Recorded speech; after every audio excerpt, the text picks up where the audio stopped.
Cuando estuve en El Salvador el año pasado, conversé con algunos amigos, algunos colegas, e hice lo que suelo hacer. Les pregunté cuál era la historia que teníamos que contar en Radio Ambulante, a qué personaje teníamos que conocer. Y varios, no unos pocos, sino varios me mencionaron este nombre, Salvador Alvarenga. Un nombre que medio que me sonaba. Hola, ¿qué tal? Muy buenas noches. La historia de José Salvador Alvarenga, el célebre náufrago salvadoreño, que pasó 438 días en el mar. Sí, 438 días. Aquí le vemos con el pelo largo y la barba poblada a su llegada a Majuro, la capital de las Sin Islas apariencia, Marshall. descalzo, vestido con harapos, pelo largo y alborotado y desnutrido. Apenas puede andar sin ayuda. Fue una historia que dio la vuelta al mundo. El salvadoreño que sobrevivió en alta mar por más de un año. Pero mis amigos me decían, no, ni te hagas la idea, va a ser imposible hablar con él. Y bueno, ahí quedó. Pero miren cómo es la vida. Un día, meses después, me invitaron a un programa de entrevistas en California. Y mientras miraba la programación, vi que el otro entrevistado era nada menos que Salvador Alvarenga. Bienvenidos a Radio Ambulante, soy Daniel Alarcón. Ese mismo día hablé con Salvador y le propuse entrevistarlo. Pocas semanas después, nuestra productora Silvia Viñas estaba en camino a Los Ángeles. Para cuadrar una entrevista con Salvador hay que hablar primero con su abogado. En esos días en Los Ángeles, Salvador estaba visitando a familiares, haciendo entrevistas con la prensa y ha contado su historia muchas veces, pero cuando se sentó a conversar conmigo, noté que para él todavía es difícil recordar lo que vivió en esos más de 400 días en el mar. Su relación con el mar es bastante larga. Empezó cuando tenía unos 10 años. Empecé a meterme en las lanchas nomás por probar cómo se sentía. Y como vivía en la playa, pues me gustó siempre ya. Salvador nació en Garita Palmera, un pueblo costero muy pequeño al suroeste de San Salvador. Su papá tenía un molino de harina y su mamá estaba a cargo de un supermercado pequeño, pero la mayoría de las personas que viven en Garita Palmera son pescadores, y uno de ellos, al que le decían Inés el Loco, le dio las primeras lecciones de pesca. Me llevaba para probarme si podía pescar o si no vomitaba o no me mareaba. Cosas así, pues si yo no me pasaba eso, me gustaba trabajar siempre. Por eso, Salvador decidió dejar el colegio y empezó a trabajar como pescador. Ganaba algo de dinero y se enamoró de una chica del pueblo. Poco después tuvieron una hija, pero al mes de su nacimiento, Salvador se metió en una situación complicada. Estuvo involucrado en una pelea de bar y se tuvo que ir de Garita Palmera. Terminó en un pueblo chico de México que se llama Costa Azul, donde también trabajó en la pesca. Empezó como asistente de pescador y fue ascendiendo de a poco hasta convertirse en tiburonero. Éramos 37 tiburoneros. De esos, nomás éramos 4 los más valientes, pues le voy a decir, porque los metíamos mar afuera. ¿Va? Los tiburones que pescaban medían unos 3 metros y podían llegar a pesar 100, 140 kilos. Salvador y sus compañeros se metían 200 kilómetros mar adentro y pescaban por 3 días y 3 noches. ¿Por qué se metían tan adentro? Por lo mismo le digo que lo gustaba, bueno, a mí me gustaba la adrenalina, que sentir la presión del mar, saber mis tiempos donde pescaba y todo lo hacía yo a mi manera, mis navegadores, hasta donde alcanzaba a llegar y entre más me metía, más tiburón.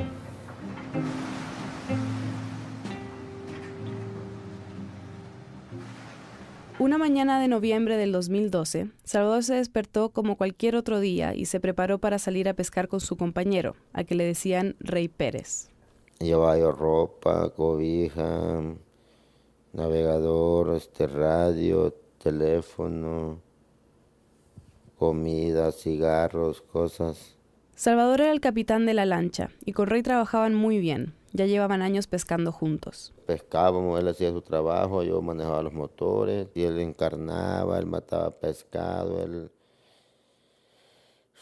Todo bien, pues todo tranquilo, no andar peleando, siempre andar sabiendo lo que íbamos a ganar, va. Esa mañana navegaron 6 horas hasta un sitio donde sabían que la pesca era buena. Pescaron y de madrugada decidieron hacer el viaje de vuelta a tierra para bañarse, comer, reprovisionar el bote y salir de nuevo. Pero cuando llegaron a Costa Azul, Rey le dijo a Salvador que tenía que ir a firmar unos papeles. Le pidió que lo esperara, que ya venía y que podían salir a pescar de nuevo. Salvador le dijo que lo esperaría hasta las 11, pero llegaron las 11 y Rey no llegaba. Salvador no quería esperar más. Un amigo consiguió que un joven de 22 años, Ezequiel Córdoba, lo acompañara. Ezequiel y Salvador no se conocían mucho, habían jugado fútbol unas semanas antes, pero nunca habían ido a pescar juntos. Antes de salir, Willy, el dueño de las lanchas, le advirtió a los pescadores que se venía la tormenta a la que llaman el norte. Pero Salvador estaba tranquilo. Si la tormenta hubiera estado demasiado cerca, Willy no los habría dejado salir a pescar. Pero como ese día faltaban 4 días para que entrara el norte jocotero, pues yo sabía que iba y regresaba. Salvador salió con Ezequiel y aunque el mar estaba muy agitado, más de lo que esperaban, lograron atrapar bastantes peces. Pero Ezequiel no lo estaba pasando bien. Vomitó todo lo que había comido, tenía miedo. No tenía tanta experiencia como Salvador, recién estaba aprendiendo y no estaba acostumbrado a navegar en esas condiciones. Pero Salvador sí. Muchas tormentas, mal tiempo pues, lluvias, fuertes aires, feos, que tumbos.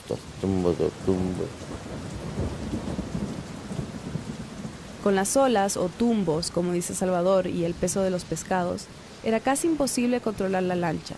Salvador tuvo que tomar una decisión.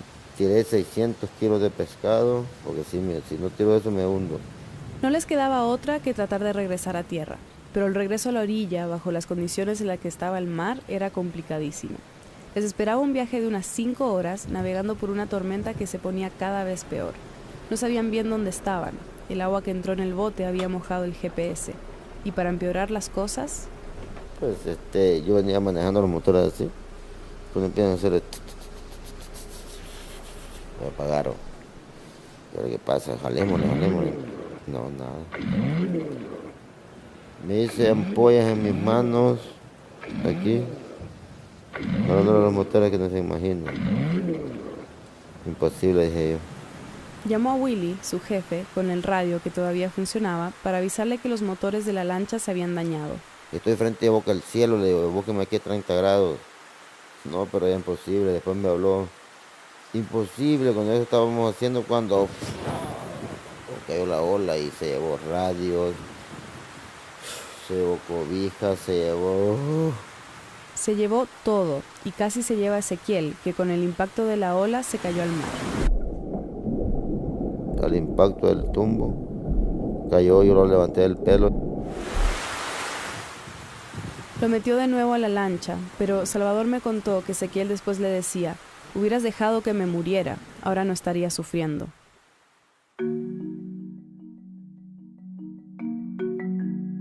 Como sus compañeros en Costa Azul ya sabían que Salvador y Ezequiel estaban en problemas, enseguida empezaron a organizar un plan de rescate. Rey fue uno de los pescadores que se ofreció como voluntario para salir en esa primera búsqueda, pero no los encontraron y el mar seguía muy agitado. Durante los siguientes días, mientras el clima se calmaba, salieron más pescadores y autoridades locales a buscarlos, tanto por mar como por aire. 7 días en avión, una semana, no me encontraron. Mientras los buscaban, Salvador y Ezequiel seguían lidiando con la tormenta.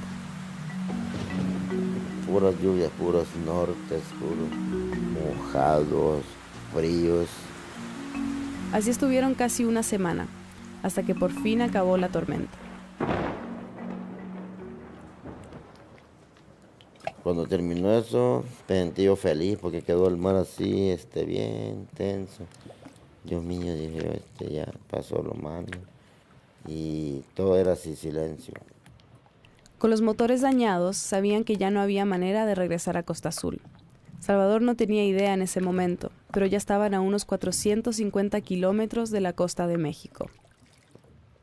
Salvador y Ezequiel sentían que era un milagro estar vivos y que la lancha siguiera entera.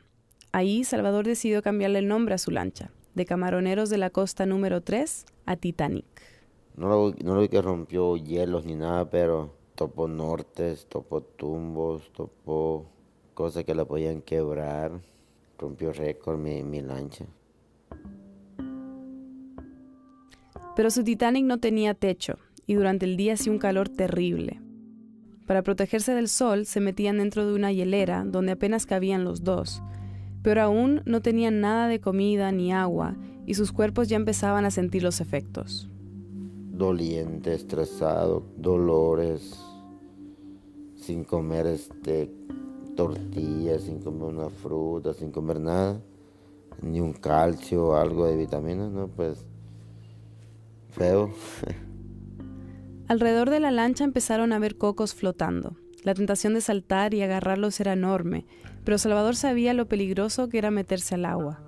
Cuando si caes al agua te comen los tiburones, o pirañas, o los cochitos. Son unos pescados muy violentos. Empezaron a ver más actividad de peces cerca de la lancha, pero también basura, residuos de frutas, botellas de plástico que alcanzaron a agarrar y con las que planeaban recolectar agua cuando por fin lloviera. No tenían nada con que armar un anzuelo, así que Salvador empezó a tratar de pescar con las manos. Al principio se le escapaban los peces, pero con la práctica perfeccionó su técnica. Topaban los pescados muy cerca de la lancha y al rato que... Los pescados, Dios mío, ya bendición. Tenía un cuchillo, 2 cuchillos andaba. Los abría, les comía las tripas, les comía los ojos, les comía todo. No desperdiciaba yo nada de él. Cuando se me iba un pescado lloraba porque sabía que se me iba. Ya habían pasado unos 10 días desde que se les había dañado el motor. En esos días vieron un avión y luego un barco a la distancia, pero nadie los vio a ellos. Y seguían sin agua. Los pescados ayudaban un poco, pero todavía tenían mucha hambre. Una noche escucharon un golpe. Era una tortuga parlama, una tortuga marina, que había chocado contra la lancha. Salvador la agarró, la mató con su cuchillo y usó un tubo del motor como pajita para tomar la sangre. Ezequiel al principio no quería comerse la carne de la tortuga. Salvador lo tuvo que convencer y finalmente comió, pero nunca se atrevió a tomar la sangre. Me tomaba mis orines, tomaba sangre de parlama, de pájaro, de pescado, cosas así, cosas que mi amigo no lo hacía porque le daba asco. Salvador estaba dispuesto a todo con tal de sobrevivir. Es una combinación del cuerpo perfecto y el mente perfecto para este tipo de sobrevivencia. Este es Jonathan Franklin, un periodista norteamericano que escribió un libro sobre la Odisea de Salvador. Pasó meses con él y un año investigando su historia. Jonathan dice que fue una combinación de muchos factores la que ayudó a que Salvador sobreviviera. Era joven, estaba en sus 30s, pero tenía experiencia, era fuerte y no era muy grande. Debe medir 1,60 m y en ese tiempo pesaba unos 60 kilos. Así que no necesitaba tanta comida y agua como una persona más grande. Entonces su cuerpo estaba muy ideal para y su mente tenía una fijación con lo positivo. Es muy, muy optimista. Él está tan seguro que se puede sobrevivir, de que cualquier desafío que se enfrentaba durante sus 14 meses, él tenía como 5 ideas de soluciones.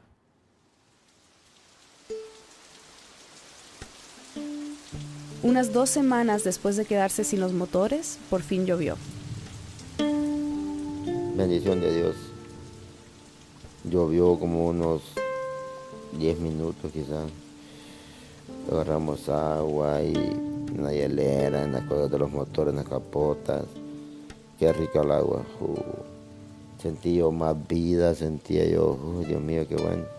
Después como a los 7 días volví a llover. Ya tenía yo botellitas y la llenaba de agua llovida y la guardaba. Racionaban el agua y la comida para que les durara más tiempo. Para pasar el rato conversaban, imaginando que estaban en otro lado. Jugaban a que Salvador iba a la tienda a buscar comida. Eran como niños. Pero estos juegos les ayudaban. En las noches contábamos las estrellas. Contaba yo hasta 400, aquel hasta 1000, cosas así. A quien contara más, le decía yo.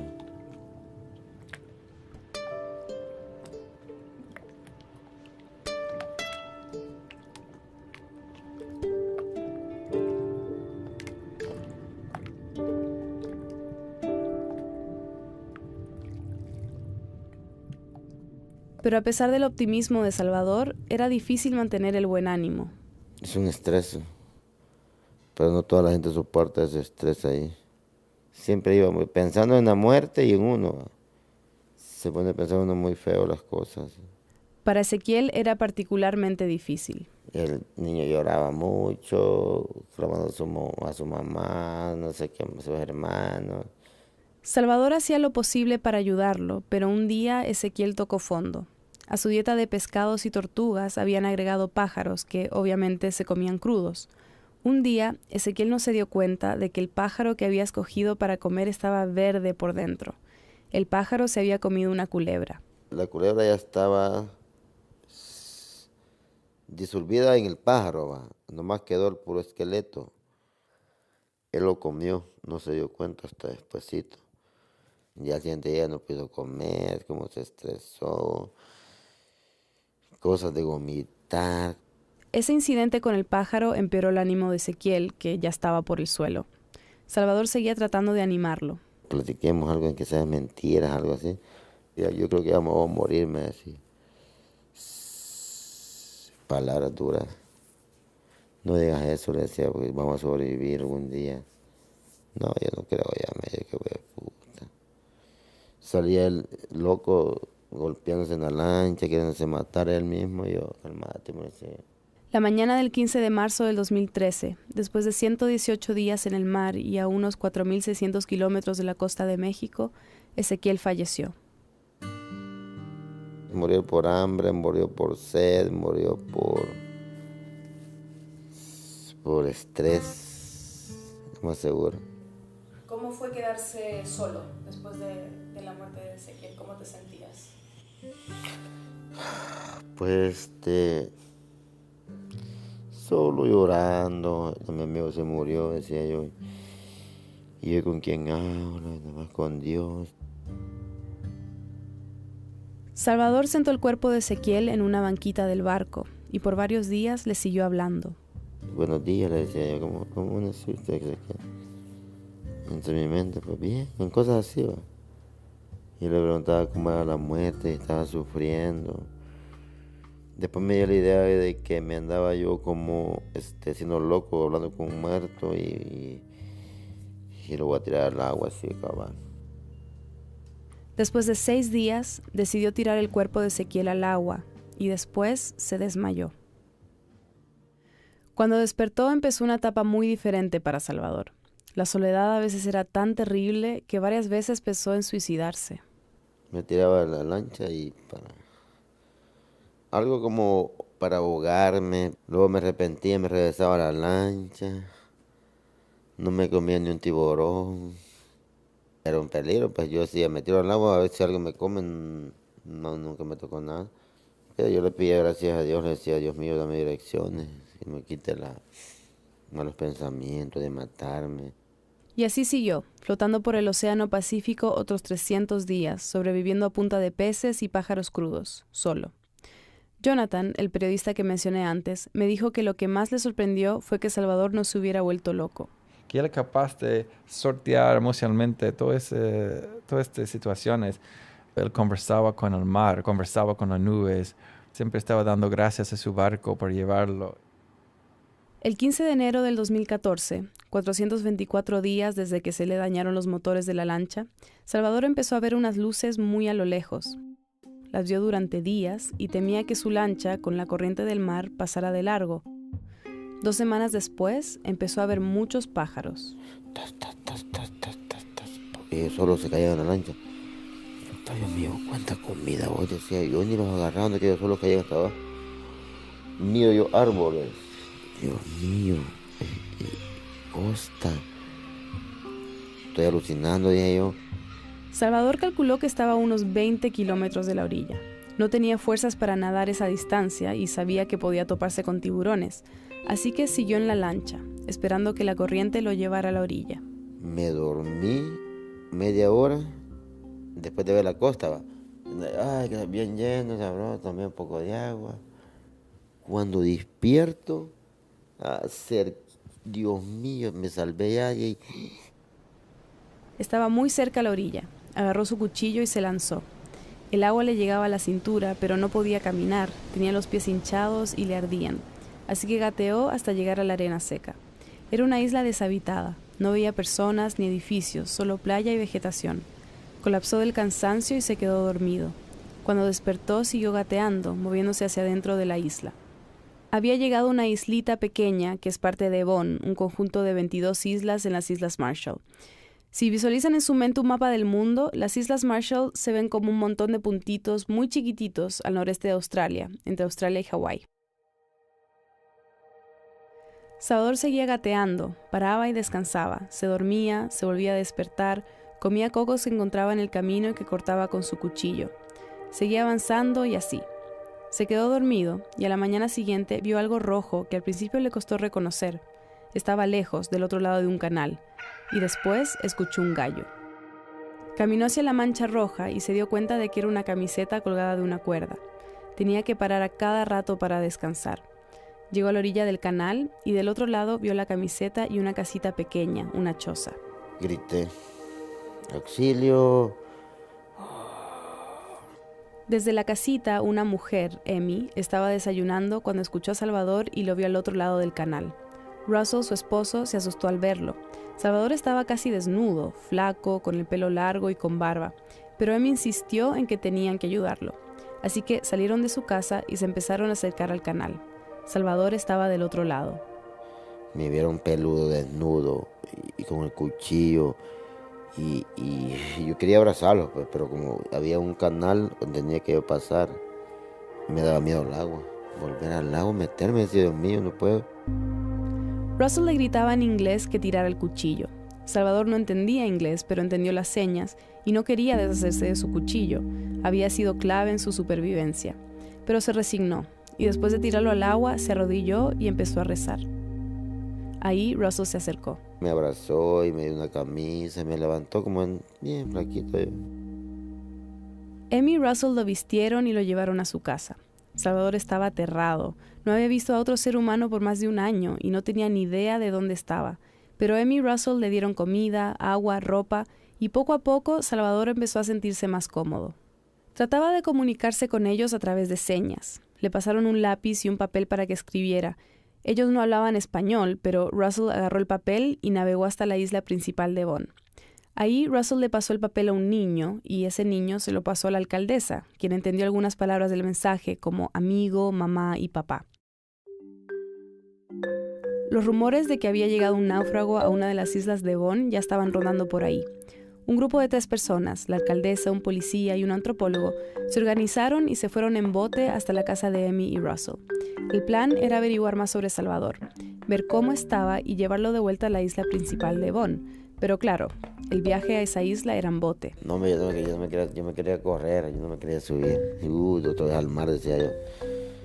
Pero los capitanes, ya ves, pues, me sentaron en una silla y me dijeron de que no me preocupara, que me pusieron una cosa como salvavidas, algo para que no pensara mal yo. Llegaron a las oficinas municipales de Von, y mientras los oficiales se comunicaban con Majuro, la capital de las Islas Marshall y la ciudad más grande, no paraba de llegar gente para ver a Salvador. Mientras tanto, Salvador estaba desesperado de estar ahí, en Evon, rodeado de esa gente, sin entender nada y sin recibir la asistencia médica que necesitaba. El 31 de enero, 2 días después de que llegó a tierra, salió el primer artículo sobre Salvador. Y unos días después, por fin llegó un bote oficial de la policía para recogerlo y llevarlo a Majuro. Ese es el momento que todos vimos en las noticias. Salvador saliendo de un barco, con ropa que le queda grande, con una lata de Coca-Cola en la mano, barbudo y tambaleándose mientras lo ayudan a caminar por la rampa que sale del barco. Afuera lo esperaban periodistas y personas de la isla que querían ver al ya famoso náufrago. Y ahí empezó el acoso de los periodistas. Quebraban ventanas para que yo les dijera así como estás ahorita. Y yo no quería hablar nada, pues. Había muchas dudas sobre la veracidad de su historia. El relato del náufrago plantea todavía muchas interrogantes, tanto para el... 13 meses a la deriva en el mar. Y no estás comiendo las 3 comidas, 4 comidas diarias. Y mira cómo está el hombre. La colación. Y lo otro que pensé... Lo dudo porque, estando en una lancha en medio del mar, ¿cómo agarra una tortuga? Mientras Salvador estaba en el hospital de Majuro recuperándose para poder volver a El Salvador, autoridades y periodistas trataban de corroborar que lo que contaba era verdad. Para muchos, como Jonathan, el hecho de que Salvador quisiera no tener nada que ver con la prensa demostraba algo. Si tú vas a hacer un fraude, tú quieres manipular la prensa, no evitar la prensa. Entonces, para mí era buen señal que él no quiso dar ninguna entrevista, casi un comprobante de que algo verdadero estaba pasando. Unos meses después, ya estando en El Salvador, confirmarían su historia usando un polígrafo. Después de 11 días en las Islas Marshall, los doctores dijeron que ya estaba lo suficientemente bien para viajar y regresar a El Salvador. En el video de su llegada, se ve a Salvador ya afeitado, con el pelo corto, saliendo en una silla de ruedas empujado por unos funcionarios.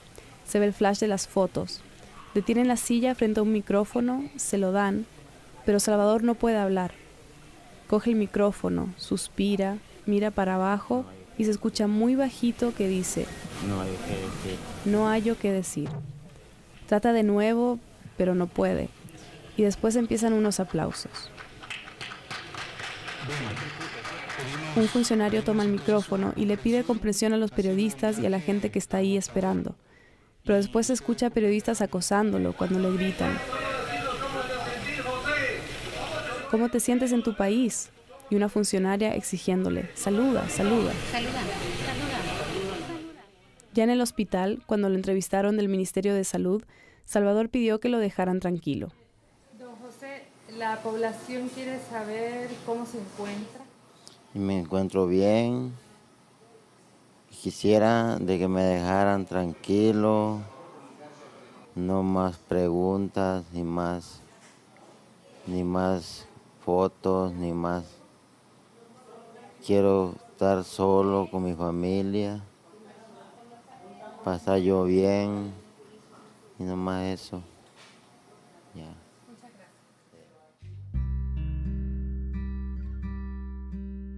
La recuperación ha sido larga, y mientras trata de sanarse física y mentalmente, ha tenido que lidiar con muchas cosas. Algunas felices, como reencontrarse con su hija Fátima, que no veía desde que era un bebé, y con sus padres. Pero también ha tenido que pasar por cosas muy difíciles. Quizás una de las más duras fue regresar a México para ir a ver a la mamá de Ezequiel. Durante esos primeros días, cuando estaban en el barco, se habían hecho una promesa. Si uno de los dos moría, el que sobreviviera tenía que ir a ver a la familia del otro. Me encuentro muy duro. Yo le dije a la señora, yo estaba despreparada para que le voy a decir. Me abrazó. Lo siento, pero su hijo se quedó. Le digo, no sé qué país, no le puedo decir. Salvador dice que la mamá de Ezequiel se desmayó. Él, a pesar de todo, se sentía tranquilo por haber cumplido su promesa. Tal vez han escuchado los rumores de que la familia de Ezequiel estaba demandando a Salvador porque supuestamente se lo había comido. Eso pasó después de que entrevisté a Salvador, así que le pregunté a Jonathan al respecto, y me dijo que él muchas veces le preguntó a Salvador esto mismo. Y él siempre tiene una respuesta muy clara, dice que en ese tiempo tenía mucha comida, tenía un par de tortugas, pescado, entonces él no hablaba mucho de una cuestión moral, él hablaba de que simplemente no fue necesario. Lo de la demanda no está claro, pero la mamá de Ezequiel dice que a ella nadie le había dicho nada sobre esto, y lo más importante, que no tiene ningún resentimiento hacia Salvador. Cuando hablé con él se habían cumplido casi 2 años desde que apareció en las Islas Marshall, y desde entonces su vida ha cambiado radicalmente. Le pregunté si le gustaría que llegue el día en que nadie le pregunte más sobre sus 438 días en el mar. Imposible que siempre la gente me va a preguntar. Hasta que me muera, quizás. Sí, porque mientras siempre la voy a escuchar.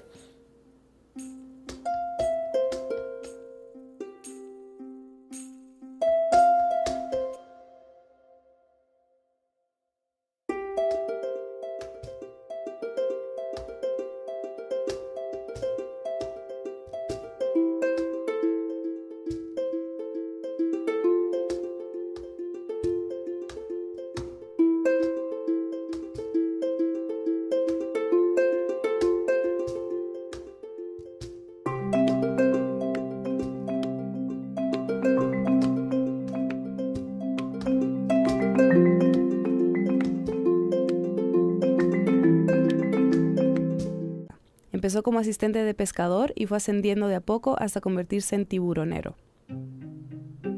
Éramos 37 tiburoneros. De esos nomás éramos 4 los más valientes, pues le voy a decir, porque los metíamos mar afuera. ¿Va? Los tiburones que pescaban medían unos 3 metros y podían llegar a pesar 100, 140 kilos. Salvador y sus compañeros se metían 200 kilómetros mar adentro y pescaban por 3 días y 3 noches. ¿Por qué se metían tan adentro? Por lo mismo le digo que lo gustaba, bueno, a mí me gustaba la adrenalina, que sentir la presión del mar, saber mis tiempos. Hay que hablar primero con su abogado. En esos días en Los Ángeles, Salvador estaba visitando a familiares, haciendo entrevistas con la prensa, y ha contado su historia muchas veces, pero cuando se sentó a conversar conmigo, noté que para él todavía es difícil recordar lo que vivió en esos más de 400 días en el mar. Su relación con el mar es bastante larga. Empezó cuando tenía unos 10 años. Empezaba yo a meterme en las lanchas nomás por probar cómo se sentía. Y como vivía en la playa, pues me gustó siempre ya. Salvador nació en Garita Palmera, un pueblo costero muy pequeño al suroeste de San Salvador.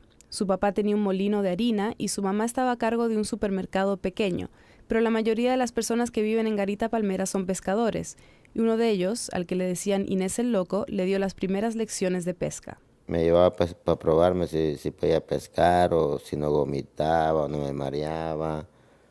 Cosas así, pues si yo no me pasaba eso, me gustaba trabajar siempre. Por eso, Salvador decidió dejar el colegio y empezó a trabajar como pescador. Ganaba algo de dinero y se enamoró de una chica del pueblo.